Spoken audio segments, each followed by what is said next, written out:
ಮಾತೆ ಒಂದು 3 ವರ್ಷಿಗೊಮ್ಮ ಜಾತ್ರೆಯ ಕಾರ್ಯಕ್ರಮ ಬಹಳ ವೈಡೂರ್ಯದಿಂದ ನಡೆದದ. ಹೌದೌದು. ಸ್ವಲ್ಪ ಲೈನಿಂದು ತೊಂದರೆ ಅದ ತಿಳಿನು ಲೈನಿಂದ ಬಂದ್ರ ಬತ್ತು ಬಿಟ್ರೆ ಬಿತ್ತು ಜನರೇಟರ್ನು ಹೊಸದು ತಂದು ಇಟ್ಟಾರಿ ಸಜ್ಜು ಮಾಡ್ಯಾರಿಪ್ಪ. ಈಗೆಲ್ಲ ರೂಟ್ ಹಿಡಿತದ. ಹೌದು.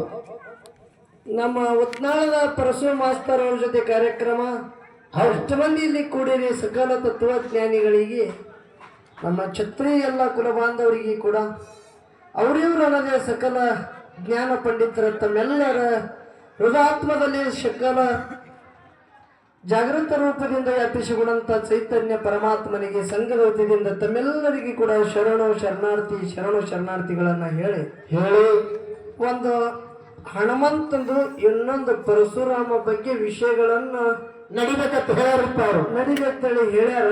ಒಬ್ರು ಪರಶುರಾಮನ್ ಹಿಡೀರಿ, ಒಬ್ಬರು ಹನುಮಂತಂದು ಹಿಡೀರಿ. ಹೌದು. ಅದಕ್ಕೆ ನಮ್ಮ ಪಾಲಿಗೆ ಋಷಿಮುಖ ಪರ್ವತದ ಮ್ಯಾಗ ಜನ್ಮ ತಾಳಿ ಬಂದಂತ ಅಂಜನಾದೇವಿಯ ಸುತನಾದಂತ ಹನುಮಂತನು ನನ್ನ ಪಾಲಿಗೆ ಇರಲಿ. ಹೌದೌದು. ಪರಶುರಾಮನ ಪಾಲಿಗೆ ಉಳಿಲಿ.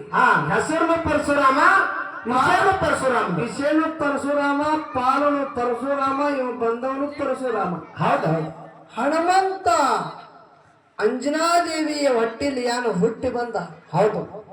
ಭೂಮಿ ತಲೆ ಮ್ಯಾಗ ತಾಯಿ ಗರ್ಭದಿಂದ ಹುಟ್ಟಿ ಬರುವಾಗನೇ ಚಡ್ಡಿ ಹಾಕೊಂಡು ಯಾವಾರ ಬಂದಿದ್ರ ಅವ ಗಂಡ ಗಬರು ಅಂಜನಾ ಸುತ್ತ ಹನುಮಂತ ಬಂಧುಗಳೇ. ಹೌದೌದು. ತಾಯಿ ಗರ್ಭದಿಂದ ಕೈಪ ಬಿಕ್ಕೊಂಡೆ ಬಂದವನು. ಹೌದು. ರಾಮ ಪ್ರಭುನ ಭಕ್ತನಾಗಿ ಹೌದು.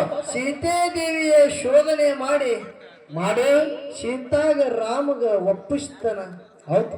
ಶತಪ್ರಯತ್ನ ಹನುಮಂತ ಮಾಡ್ಯಾನ. ಹೌದು. ಅದೆಲ್ಲ ಕತಿ ಮುಂದಿನ ಸಂಧಿಗೆ ನಿಮ್ಗೆಲ್ಲ ಹೇಳೋದದ. ಹೌದು. ಸುಮ್ಮ ಪಾಲು ಹಂಚ್ಕೊಂಡು ತಗೊಂಡಿದಿ ಈ ಸಂಧಿಗೆ. ಹೌದು. ಟೈಮ್ ಎರ್ತ ಗಳಿಯೋದು ಬೇಡ.